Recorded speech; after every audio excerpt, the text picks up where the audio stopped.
Good morning, students. So in the last class we have discussed about operating system. Last class లో మనం operating system అంటే ఏంటి, basic functions ఏంటి, main functions ఏంటి, ఓకేనా, types of operating systems ఇవన్నీ చూసాం. ఓకేనా. సో ఈరోజు మనం విండోస్ గురించి మాట్లాడతాం. సో విండోస్ అంటే ఏంటి అది చూద్దాం. Okay. So what is Windows? Windows అనేది ఒక ఆపరేటింగ్ సిస్టమ్. ఇంతకుముందు క్లాస్లో కూడా మనం చెప్పుకున్నాం ఇవన్నీ. విండోస్, లైనక్స్, యూనిక్స్ ఇవన్నీ ఏంటి, ఆపరేటింగ్ సిస్టమ్స్. సో ఈరోజు మనం విండోస్ చూస్తాం. Windows is nothing but an operating system. It was developed by IBM అనే సంస్థ ఈ విండోస్ స్టార్టింగ్లో డెవలప్ చేసింది. ఆ తర్వాత మైక్రోసాఫ్ట్ దీన్ని కొనుగోలు చేసి దీన్ని ఆ తర్వాత వాళ్ళు మాడిఫై చేయడం కానీ ఫర్దర్ ఫీచర్స్ అన్నీ యాడ్ చేయడం జరుగుతుంది. ఇప్పుడు ఎట్ ప్రజెంట్గా మనం విండోస్ అనగానే మనకు గుర్తు వచ్చేది మైక్రోసాఫ్ట్ సంస్థ దగ్గర ఈ విండోస్ అనేది. ఓకేనా. So Windows is nothing but operating system. Operating system గురించి మనం ఆల్రెడీ మాట్లాడుకున్నాం కదా. ఆపరేటింగ్ సిస్టమ్ అంటే ఏంటిది? Operating system is acts like it is a collection of programs used to interact with both the hardware and software of a computer. ఓకేనా. And it controls all the hardware and software of a computer. Okay. So Windows యొక్క మనకి Windows అంటే ఏంటి? Windows అంటే operating system అని తెలిసింది. Windows ఎలా ఉంటుంది అనేది మనకు ఫస్ట్ తెలియాలి. నెక్స్ట్ చూడండి, లైనక్స్ కావచ్చు, యూనిక్స్ కావచ్చు, ప్లస్ విండోస్కి ఈ మూడింటికి తేడా ఏంటంటే లైనక్స్ అండ్ యూనిక్స్ అనేవి కమాండ్స్తో రన్ చేస్తాం. దానిపైన మనకి గ్రాఫిక్స్ లాంటివి కనబడదు. ఇవి నేను ఆల్రెడీ GUI అండ్ CUIలో మనం మాట్లాడుకున్నాం ప్రీవియస్ క్లాస్లో. గ్రాఫికల్ యూజర్ ఇంటర్ఫేస్ అంటే ఏంటి, క్యారెక్టర్ యూజర్ ఇంటర్ఫేస్ అంటే ఏంటో మనం మాట్లాడుకున్నాం.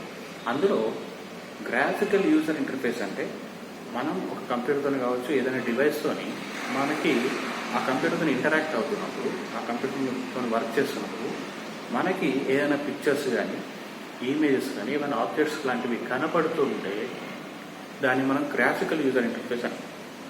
అలా కాకుండా ఏదైనా ఆపరేటింగ్ సిస్టమ్ ఎంప్టీగా కనిపిస్తూ బ్లాక్ స్క్రీన్లో ఉంటూ దానికి మనం సెపరేట్గా ప్రతి వర్క్ని కూడా మన కంప్యూటర్తో చేసుకోవాల్సిన ప్రతి వర్క్ని మనం కనుక ఒక్కొక్క లైన్ని టైప్ చేస్తూ దానికి ఇన్స్ట్రక్షన్స్ ఇచ్చినట్లయితే అట్లాంటి వాటిని మనం ఏమంటాం? క్యారెక్టర్ యూజర్ ఇంటర్ఫేస్ అంటాం. ఓకేనా. We have discussed it already in the earlier classes. Okay. So ఇప్పుడు మనం చూద్దాం ఇలాంటి వాటిని మనం ఏమంటాం? విండోస్ అనే ఆపరేటింగ్ సిస్టమ్ మనం ఏమంటాం? గ్రాఫికల్ యూజర్ ఇంటర్ఫేస్, GUI అని కూడా. ఓకే. సో మరి విండోస్ అనేది ఎందుకు అత్యధిక మంది, చాలా ప్రపంచంలో ఉన్న వాళ్ళు మ్యాక్సిమం మెంబర్స్ లైనక్స్, యూనిక్స్ కాకుండా జనరల్ పబ్లిక్ ఎందుకు విండోస్ని యూజ్ చేస్తున్నారు అని అంటే, it is easy to interact, easy to operate and easy to చాలా ఈజీగా ఉంటుంది. అంటే దాని గురించి ఏ ఐడియా లేకపోయినా కూడా, ఆ ఆపరేటింగ్ సిస్టమ్ గురించి ఏ ఐడియా లేకపోయినా దానిపైన కనిపించేటువంటి ఐకాన్స్ కావచ్చు, ఫోల్డర్స్ కావచ్చు, ఇమేజెస్ ద్వారా, అంటే పిక్చర్స్ ఇమేజెస్ రూపంలో ఉంటుంది కాబట్టి మనకి విండోస్ అనేది మనం ఈజీగా అర్థమవుతున్నాం. దాని లోపల ఎలా ప్రాసెస్ జరుగుతుందని మనకు చాలా తెలియదు. అదంతా మనకు తెలియకుండానే మనం దాన్ని వాడతాం. సో అందుకనే విండోస్ ఈజ్ యూజర్ ఫ్రెండ్లీగా ఉంటుంది. యూజర్ అంటే మనకి ఈజీగా అర్థమవుతూ ఈజీగా మనం ఆపరేట్ చేయగలుగుతాం కాబట్టి విండోస్ని మనం ఏమంటాం? User friendly operating system. ఏమంటాం? User friendly operating system. So ఈ విండోస్ అని మనం ఏమేం చేయొచ్చు, విండోస్లో ఏమేం చేయొచ్చు అంటే చూడండి, first one is multi tasking. So multi tasking అంటే ఏంటి? టాస్క్ అంటే ఒక వర్క్, మల్టీ టాస్కింగ్ అంటే 2 లేదా అంతకన్నా ఎక్కువ task. So performing more than 2 tasks at the same time is called as multitasking. అంటే ఒకేసారి 2 లేదా అంతకన్నా ఎక్కువ పనులను మనం కంప్యూటర్తోని మనం పని చేయించుకోగలిగితే దాన్ని మనం మల్టీ టాస్కింగ్ అంటాం. ఎగ్జాంపుల్, నేను ఒక విండోస్లో ఒక సైడ్ నేను నోట్ ప్యాడ్ ఓపెన్ చేశాను, ఏదో ఒక నోట్స్ రాయడానికి నోట్ ప్యాడ్ ఓపెన్ చేశాను.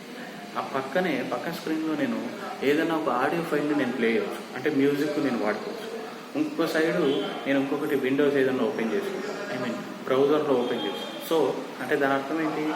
ఈ 3 వర్క్స్ ఇటు సాంగ్ ప్లే అవ్వడం కానీ, అటు నేను నోట్స్ రాయడం కావచ్చు, లేకపోతే అక్కడ ఇది మన బ్రౌజర్లో ఏదో ఒకటి నేను సెర్చ్ చేయడం కావచ్చు, 3 ఒకటేసారి జరుగుతున్నాయి కాబట్టి దాన్ని మనం ఏమనొచ్చు?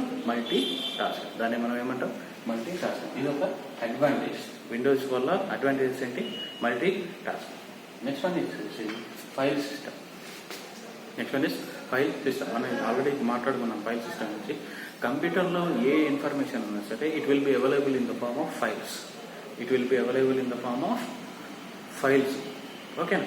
మనం ఏ ఇన్ఫర్మేషన్ ఇచ్చినా దాన్ని కంప్యూటర్ ఏ రూపంలో స్టోర్ చేసుకుంటుంది? ఫైల్స్ రూపంలోనే స్టోర్ చేస్తుంది. File is nothing but it is a storage. ఓకేనా? ఫైల్ అంటే ఏంటి? It is a place where we store certain data. ఓకేనా? సో ఫైల్ సిస్టంలో మనం ఏం చేస్తాం? ఒక ఫైల్తోని మనం ఏం చేయొచ్చు? ఫైల్ అంటే డేటా కదా, ఆ డేటాతో మనం ఏం చేయొచ్చు? ఫస్ట్ ఒక ఇన్ఫర్మేషన్ క్రియేట్ చేయొచ్చు. ఒక ఫైల్ని మనం క్రియేట్ చేస్తాం. క్రియేట్ చేసిన దాన్ని మనం డిలీట్ చేయగలుగుతామా? చేయొచ్చు. ఒక ఫైల్ని మనం క్రియేట్ చేయొచ్చు, డిలీట్ చేయొచ్చు. మళ్ళీ ఆ ఫైల్ని మనం ఎక్కడ ఉందో వెతుక్కోవచ్చు కదా, దాన్ని ఓపెన్ చేసుకోవచ్చు. ఓకే, ఆల్రెడీ క్రియేట్ ఉన్న దాన్ని ఓపెన్ చేసుకోవచ్చు. ఇక్కడ మీరు చూడొచ్చు. ఇవన్నీ మనం చేయొచ్చు. ఫస్ట్ ఏంటి? ఫైల్ని క్రియేట్ చేస్తాం. ఓకేనా? క్రియేట్ చేసిన తర్వాత ఏం చేస్తాం? ఫైల్ క్రియేట్ చేసిన తర్వాత సెర్చ్ చేసుకోవచ్చు, క్రియేట్ చేయొచ్చు, డిలీట్ చేయొచ్చు, ఎడిట్ చేయొచ్చు. ఆ ఫైల్ని మనం కాపీ కూడా చేయొచ్చు. దాంట్లో ఉన్న కంటెంట్ని, ఆ ఫైల్ని ఒక ప్లేస్ నుంచి ఇంకో ప్లేస్కి మనం మూవ్ కూడా చేయొచ్చు కదా. మనం జనరల్గా కంప్యూటర్ రెగ్యులర్గా టచ్లో ఉండే వాళ్ళకి ఇవన్నీ చాలా ఈజీ. కాపీ చేయడం, మూవ్ చేయడం. మామూలుగా మొబైల్ ఫోన్లో కూడా మనం ఆ ఫైల్ ఎక్స్ప్లోరర్లోకి వెళ్ళి అక్కడి నుంచి ఆ ఫోల్డర్ నుంచి ఈ ఫోల్డర్కి మనం మూవ్ చేయడం అయితే మనకి తెలుసు. ఓకేనా? సేమ్ వే విండోస్ కూడా చాలా ఈజీగా ఉంటుంది. ఏమేం చేస్తాం? విండోస్ ఫైల్ సిస్టంలో మనం ఏం చేస్తాం? ఒక ఫైల్ని క్రియేట్ చేస్తాం, ఆ ఫైల్ని ఓపెన్ చేస్తాం, ఆ ఫైల్ని డిలీట్ చేస్తాం, లేకపోతే ఆ ఫైల్ని సెర్చ్ చేస్తాం. మళ్ళీ ఆ ఫైల్లో ఉన్న కంటెంట్ని కాపీ చేయొచ్చు, తర్వాత మూవ్ చేస్తాం. ఇవన్నీ మనం చేయొచ్చు కదా. దీన్ని మనం ఏమంటాం? File system. నెక్స్ట్ వన్ వచ్చేసి లైబ్రరీస్. మరి లైబ్రరీస్ అంటే ఏంటి? లైబ్రరీ అంటే ఏంటి? మీరు ఈ పదాన్ని ఎక్కడో ఒక చోట వినే ఉంటారు. లైబ్రరీ అంటే it is the place where certain information is store. For example books library అని అనుకుంటాం. బుక్స్ సంబంధించిన లైబ్రరీ మన ఆదిలాబాద్లో ఎక్కడో ఒక చోట ఉంది. ఓకే, ఆ లైబ్రరీలో ఏముంటాయి? Information available in the form of books రూపంలో, లేదా న్యూస్ పేపర్ రూపంలో, బుక్స్ రూపంలో ఆ లైబ్రరీలో ఒక్కో చోట అలా ఒక సీక్వెన్స్లో పెట్టేసి ఉంటాయి కాబట్టి దాన్ని మనం లైబ్రరీ అన్నారు. Library is nothing but is a place where we arrange certain information. ఓకేనా? మరి ఈ లైబ్రరీస్లో ఏముంటాయి? అలాగే కంప్యూటర్లో కూడా లైబ్రరీ ఫైల్స్ అనేవి కొన్ని ఉంటాయి. లైబ్రరీస్ అనేవి కొన్ని ఉంటాయి. ఎలాంటి లైబ్రరీస్ అంటే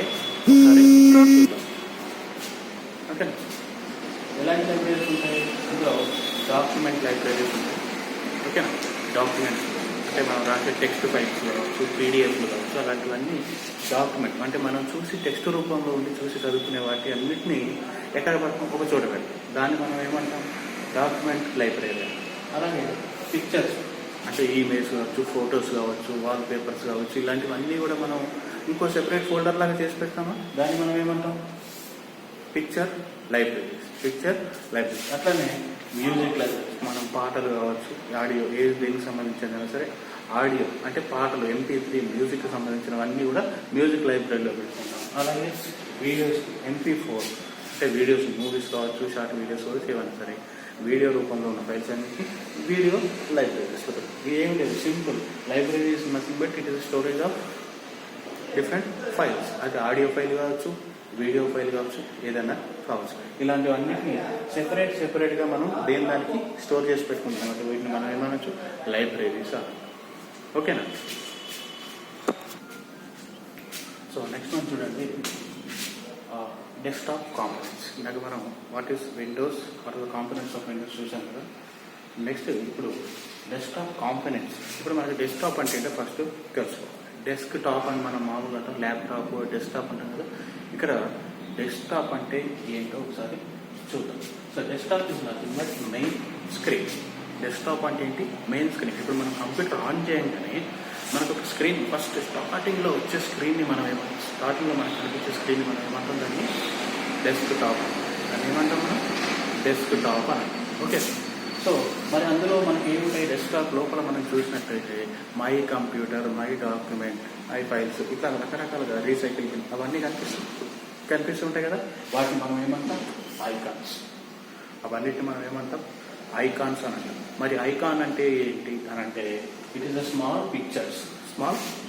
ఐకాన్స్లో మనకి ఏదో ఒక బొమ్మ లాగా మనకి కనిపిస్తుంది కదా. ఆ పిక్చర్స్ అది రౌండ్గా ఉండొచ్చు, బాక్స్ షేప్లో ఉండొచ్చు, రకరకాల షేప్స్లో ఉంటాయి. ఇప్పుడు మనం చూస్తున్నాం మొబైల్ ఫోన్స్లో కూడా మనం ఏదైనా కొత్త యాప్ డౌన్లోడ్ చేసినప్పుడు దానికి సంబంధించిన ఒక ఐకాన్ అయితే అక్కడికి వస్తుంది కదా. దానికి సంబంధించిన ఐకాన్ ఇప్పుడు ఫేస్బుక్ ఉందనుకోండి, ఎఫ్ అని రాసి ఇట్లా రౌండ్గానో బాక్స్ షేప్లోనో వస్తుంది. ఓకేనా, ఒక్కొక్క మొబైల్ ఫోన్లో ఒక్కొక్క డిజైన్లో ఉంటుంది అది. ఓకేనా, అలా కనిపించే వాటిని అన్నిటి మనం ఏమంటాం, ఐకాన్స్. యాప్స్ అనేవి లోపల ఉంటాయి, పైన కనిపించే దాన్ని మనం ఏమంటాం, icon is nothing but what, it is a small picture that represents files, folders. ఓకేనా, ఆ స్మాల్ ఐకాన్ని, ఆ స్మాల్ పిక్చర్, ఆ చిన్నగా కనిపించే ఆ బొమ్మ రూపంలో కనిపించే దాన్ని మనం ఏమంటాం, ఐకాన్స్ అని అంటాం. ఓకేనా, ఈ ఐకాన్ అనేది ఏముంటుంది అంటే ఏదైనా ఫైల్. ఐకాన్ అంటే ఫైల్స్, అది ఆడియో ఫైల్ కావచ్చు, వీడియో ఫైల్ కావచ్చు, డాక్యుమెంట్ కావచ్చు, ఫోల్డర్ కావచ్చు, ఏదైనా కావచ్చు. ఓకేనా, నెక్స్ట్ అది icon. Next one is folder. ఓకేనా, ఫోల్డర్ అంటే ఏం లేదు, ఐకాన్ అంటేనేమో బై డిఫాల్ట్గా వచ్చేది ఐకాన్. అంటే దానంతట కంప్యూటర్ తాను ఒక ఏదైనా క్రియేట్ చేసుకుంటే దాన్ని మనం ఐకాన్ అంటాం. ఓకేనా, మరి ఫోల్డర్ అంటే ఏంటి, ఫోల్డర్ అనేది మనం క్రియేట్ చేస్తాం. ఫోల్డర్ అనేది యాజ్ అ యూజర్ మనం క్రియేట్ చేసుకున్నాం. ఈ ఫోల్డర్ అంటే ఏంటంటే మనం ఏమైనా కొన్ని ఫైల్స్ తీసుకెళ్ళి ఒక దగ్గర పెట్టుకోవాలనుకున్నప్పుడు మనం క్రియేట్ చేయాల్సింది ఏంటి, ఫోల్డర్. మనం ఏ రూపంలో క్రియేట్ చేసుకుంటాం ఫైల్స్ అన్నిటి, ఎక్కడ స్టోర్ చేసుకుంటాం అంటే folder is nothing but it is a place where files are stored. It's a place where files are organized or store. ఎక్కడైతే మనం ఫైల్స్ని స్టోర్ చేసి పెట్టుకుంటామో లేదా సీక్వెన్స్లో పెట్టుకుంటామో దాన్ని మనం ఫోల్డర్ అని కూడా అనొచ్చు. ఓకే, ఇప్పుడు ఫర్ ఎగ్జాంపుల్ ఫోల్డర్ ఎందుకు క్రియేట్ చేసుకుంటామంటే ఇప్పుడు నా దగ్గర రకరకాల ఇన్ఫర్మేషన్, నా దగ్గర కొన్ని వీడియోస్ ఉన్నాయి, కొన్ని మ్యూజిక్ ఫైల్స్ ఉన్నాయి, కొన్ని పిక్చర్స్ అంటే ఈమెయిల్స్ కూడా ఉన్నాయి అనుకున్నాను. సారీ, ఈ మూడు నా దగ్గర ఉన్నాయి. ఇప్పుడు నేను నా దగ్గర ఉన్న 100 కొద్ది ఈమెయిల్స్ కావచ్చు, పిక్చర్స్ కావచ్చు, లేదా ఆడియో ఫైల్స్ అంటే మ్యూజిక్ ఫైల్స్ లేదా వీడియోస్ అన్నీ కలిపి నేను ఒకే దగ్గర పెట్టేసాను అనుకోండి, తర్వాత మనకు సెర్చ్ చేయడం చాలా కష్టమవుతుంది కదా. అందుకని నేను ఏం చేస్తానంటే ఆ ఈమెయిల్స్కి, వీడియోస్కి, ఫైల్స్కి ఏం చేస్తాను, నేను సెపరేట్గా ఫోల్డర్ తయారు చేస్తాను. ఇప్పుడు నేను మ్యూజిక్కి సంబంధించిన అన్నీ ఒక ఫోల్డర్లో పెట్టుకుంటాను, అట్లానే వీడియోస్ సంబంధించిన అన్నీ ఒక ఫోల్డర్లో, అట్లానే పిక్చర్స్ అన్నీ ఒక దగ్గర పెట్టుకుంటాను. ఇట్లా పెట్టుకున్నప్పుడు మనకేమవుతుంది, ఇప్పుడు నాకు ఆడియో ఫైల్ కావాలనుకో నేను డైరెక్ట్ మొత్తం వెతకాల్సిన అవసరం లేదు, ఒట్టి ఆడియో ఫోల్డర్కి వెళ్ళేసి ఆ ఆడియో ఫైల్స్ పెట్టుకుంటే సరిపోతుంది. సో సెర్చ్ చేయడం అనేది చాలా ఈజీగా ఉంటుంది. ఎప్పుడు ఫోల్డర్ క్రియేట్ చేసినప్పుడు సెర్చ్ చేయడం చాలా ఈజీ. ఓకేనా, నెక్స్ట్ రీసైకిల్ బిన్ అంటే ఏంటి, ఇంగ్లీష్లో మామూలుగా బిన్ అంటేనేమో ఒక రీసైకిల్ బిన్ అంటే డస్ట్బిన్ అంటే మీకు తెలుసు కదా. ఇది కూడా అంతే సింపుల్గా గుర్తుపెట్టుకోండి. రీసైకిల్ బిన్ అంటే ఏంటి, డస్ట్బిన్ అంటే చెత్తకుండి అని అంటాం కదా మనం తెలుగులో. సో కంప్యూటర్లో కూడా ఒక చెత్తకుండి లాంటిది ఉంటుంది, దాన్ని మనం ఏమంటాము కంప్యూటర్లో రీసైకిల్ బిన్ అంటాం. అంటే దీనివల్ల ఉపయోగం ఏంటంటే మనము ఏదైనా ఇన్ఫర్మేషన్ మనకు అవసరం లేనప్పుడు కంప్యూటర్లో మనం వాడుతున్నప్పుడు మనకు కొంచెం అవసరమైన ఇన్ఫర్మేషన్ ఉంటుంది, అవసరం లేని ఫైల్స్, ఫోల్డర్స్ ఏవో ఒకటి ఉంటాయి. మనకు అవసరం లేనప్పుడు మనం ఏం చేస్తాం, డిలీట్ చేసేస్తాం. సో డిలీట్ చేసినప్పుడు అది ఎక్కడికి వెళ్తుంది, డైరెక్ట్గా ముందు ఈ రీసైకిల్ బిన్లోకి వెళ్తుంది. ఎక్కడికి వెళ్తుంది, రీసైకిల్ బిన్. ఆ చెత్తగుండిలోకే కదా. మనం అవసరం లేని వాటిని ఎక్కడ పాడేస్తాం, చెత్తగుండిలో పాడేస్తాం. అట్లాగే కంప్యూటర్లో కూడా మనకు అవసరం లేదనుకున్నప్పుడు మనం డిలీట్ చేసినప్పుడు అది ఎక్కడికి వెళ్తుంది, రీసైకిల్ బిన్లోకి వెళ్తుంది. ఓకేనా, so recycle. Next one is control panel. Next one ఏంటి, కంట్రోల్ ప్యానల్ అంటే ఏం లేదు, కంప్యూటర్లో ఉండేటువంటి అన్నిటి సెట్టింగ్స్ని, అక్కడ హార్డ్వేర్ సెట్టింగ్స్ కావచ్చు, ఏ సెట్టింగ్స్ అయినా సరే. ఇప్పుడు కంప్యూటర్కి నేను పాస్వర్డ్ పెట్టాలనుకుంటున్నాను, నేను కంట్రోల్ ప్యానల్లో సెట్ చేసుకోవాలి. కంట్రోల్ ప్యానల్లో ఏముంటాయి, ఇట్స్ లైక్ సెట్టింగ్స్. కంట్రోల్ ప్యానల్లో ఏముంటాయి, సెట్టింగ్స్. నా యూజర్ అకౌంట్, ఓకేనా, దానికి సంబంధించిన పాస్వర్డ్స్, ఫోల్డర్స్ పాస్వర్డ్ పెట్టుకోవడం, లేదా డివైస్ కనెక్ట్ చేయడం, ఓకేనా. ఇవన్నీ కూడా ఆడియో ఫైల్స్ కరెక్ట్గా ఉన్నాయా లేదా చెక్ చేసుకోవడం, మ్యూజిక్ ఫైల్స్ కరెక్ట్ ఉన్నాయా లేదా చెక్ చేసుకోవడం, ఇవన్నీ సాఫ్ట్వేర్స్ కావచ్చు, హార్డ్వేర్స్ కావచ్చు. ఇప్పుడు నేను ఏదైనా కంప్యూటర్లో ఏదైనా సాఫ్ట్వేర్, హార్డ్వేర్ ఇన్స్టాల్ చేసి ఉంది, దాన్ని నేను డిలీట్ చేయాలనుకోండి, అదే అన్ఇన్స్టాల్ చేయాలనుకోండి, అది కూడా నేను కంట్రోల్ ప్యానల్లో చేసుకోవచ్చు. లైక్ సెట్టింగ్స్, కంప్యూటర్కి సంబంధించిన అన్ని సెట్టింగ్స్ ఎక్కడ ఉన్నాయి, కంట్రోల్ ప్యానల్లో చేసుకోవచ్చు. Okay, next one device manager. Device manager అంటే ఏం లేదు, ఇప్పుడు మనం యూఎస్బి పెట్టామనుకో, ఫర్ సపోజ్ పెన్ డ్రైవ్స్, ఇది మన మెమరీ కార్డ్స్ ఇట్లాంటివి పెట్టాం, సౌండ్ స్పీకర్స్ కనెక్ట్ చేస్తాం, అట్లాగే ప్రింటర్స్ కనెక్ట్ చేస్తున్నాం, స్కానర్ కనెక్ట్ చేస్తాం, ఇట్లాంటి రకరకాల ఎక్స్టర్నల్ డివైస్ ఏవైతే మనం కంప్యూటర్ కనెక్ట్ చేసినప్పుడు వాటన్నిటిని కలిపి మేనేజ్ చేసేది ఎవరు అంటే డివైస్ మేనేజర్. వాటన్నిటిని ఎవరు మేనేజ్ చేస్తారు? డివైస్ మేనేజర్ వాటన్నిటిని కూడా కంట్రోల్ చేస్తారు. Next one is last one is notification area.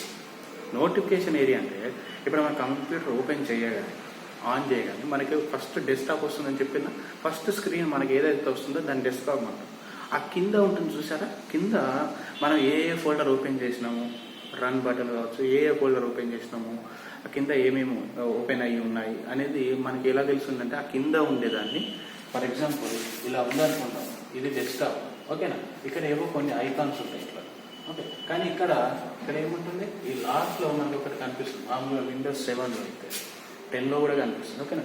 దీన్ని మనం ఏమంటాం అంటే టాస్క్ బార్ అని. ఏమంటాం? టాస్క్ అంటే పని. ఫర్ ఎగ్జాంపుల్ నేను ఏదైనా ఒక డాక్యుమెంట్ ఓపెన్ చేశాను, ఇక్కడ ఆ డాక్యుమెంట్కి సంబంధించిన ఒక ఐకాన్, ఒక నోటిఫికేషన్ వస్తుంది, ఓకేనా. నోటిఫికేషన్ అంటే ఏమీ లేదు, చూడండి, మీరు ఏం పని చేస్తున్నారో, మీరు దేని మీద అయితే వర్క్ చేస్తున్నారో దాని గురించి దానికి సంబంధించిన ఇన్ఫర్మేషన్ ఇవ్వటమే నోటిఫికేషన్. దానికి సంబంధించిన ఇన్ఫర్మేషన్ మనకు ప్రొవైడ్ చేయడమే నోటిఫికేషన్. ఫర్ ఎగ్జాంపుల్ మొబైల్లో మనం చూస్తూ ఉంటాం, ఫేస్బుక్, ఇన్స్టాగ్రామ్ లాంటివి ఏమైనా చూస్తూ ఉన్నప్పుడు మనకి కొన్ని ఇన్ఫర్మేషన్ వస్తాయి. ఆ యాప్కి సంబంధించిన ఇన్ఫర్మేషన్ మనకి పైన ఇట్లా ట్రాక్ చేసినప్పుడు వస్తుంది. అవన్నీ notification. Notification is nothing but small message. Notification is nothing but small message. So this is all about Windows. So దీంతో మన సెకండ్ యూనిట్ అనేది కంప్లీట్ అయిపోయింది. దీంట్లో ఇంకో చిన్న టాపిక్ ఉంది, అది నేను మళ్ళీ కవర్ చేస్తాను అప్కమింగ్ క్లాసెస్లో, దాన్ని నేను కవర్ చేస్తాను, ఓకేనా. దీంతో మన సెకండ్ యూనిట్ అన్నది అయిపోయింది. Take down the notes dear students. So ఈ యూనిట్లో మనం ఏమేమి చూసాం? విండోస్ అంటే ఏంటి, ఆపరేటింగ్ సిస్టమ్ అంటే ఏంటి, ఆపరేటింగ్ సిస్టమ్ యొక్క మెయిన్ ఫంక్షన్స్, బేసిక్ ఫంక్షన్స్, ఓకేనా. మళ్ళీ types of operating systems, next Windows అంటే ఏంటి, డెస్క్టాప్ అంటే ఏంటి, ఫోల్డర్ అంటే ఏంటి, ఐకాన్ అంటే ఏంటి, రీసైకిల్ బిన్ అంటే ఏంటి, కంట్రోల్ ప్యానల్ అంటే ఏంటి, నోటిఫికేషన్ ఏరియా, టాస్క్ బార్ అంటే ఏంటో అనేది అన్నీ చూసాం. ఫైల్ సిస్టమ్ మీద చూసాం, ఫైల్ అంటే ఏంటి, ఫోల్డర్ అంటే ఏంటి. మళ్ళీ ఫైల్లో మనం ఏం చేయొచ్చు, ఫైల్ని కావచ్చు, ఐకాన్ని కానీ మనం ఏం చేయొచ్చు, క్రియేట్ చేయొచ్చు, డిలీట్ చేయొచ్చు, ఎడిట్ చేయొచ్చు, ఓపెన్ చేయొచ్చు, సెర్చ్ చేయొచ్చు, ఓకేనా. ఇవన్నీ కూడా మనం చేస్తాం. సేమ్ ఐకాన్ని కూడా డిలీట్ చేయొచ్చు, క్రియేట్ చేయొచ్చు. అట్లాగే విండోస్ని రీసైజ్ కూడా చేయొచ్చు. విండోస్లో మనం ఏదైనా ఒక విండో ఓపెన్ చేసినాం, ఓకేనా. డెస్క్టాప్లో మనం ఒక విండో ఓపెన్ చేసినప్పుడు దాని సైజ్ మార్చుకోవచ్చు కదా, పెద్దగా చేసుకోవచ్చు, మీడియం సైజులో చేసుకోవచ్చు, స్మాల్గా కూడా చేసుకోవచ్చు, ఓకేనా. అలాంటి వాటిని మనం ఏమంటాం? ఏరో.